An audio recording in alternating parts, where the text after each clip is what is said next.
काहे कोई काहे कोई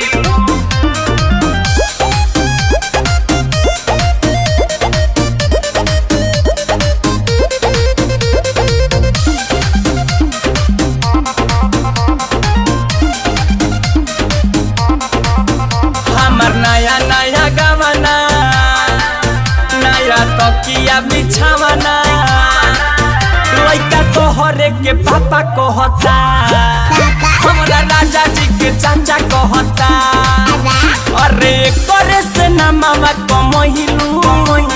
झूठो के बंगाल से तू अइलू माटी में भोजपुरी मिलइलू बोलो ना बोलई का तू कइलू माटी में भोजपुरी मिलइलू बोलो ना बोलई का तू कइलू बोलो ना बोलो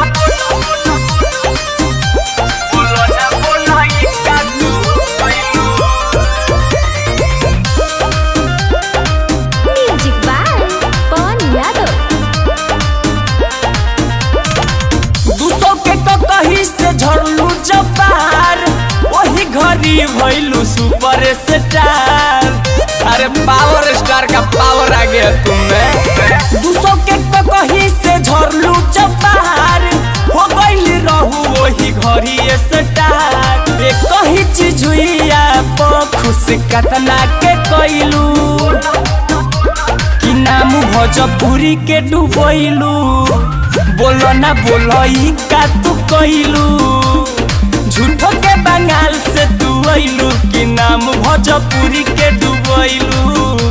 बोलो ना बोलई काहे कइलू काहे कोई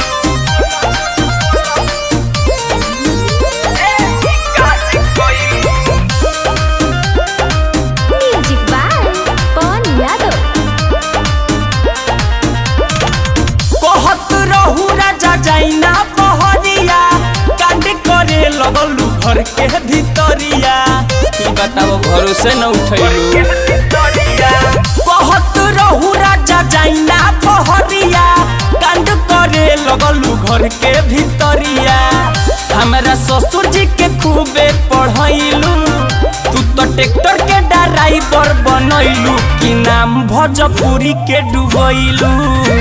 बोलो ना बोलई का तू कइलू कि नाम भोजपुरी के डूबैलू बोलो ना बोलो ऐसन काहे कहिलू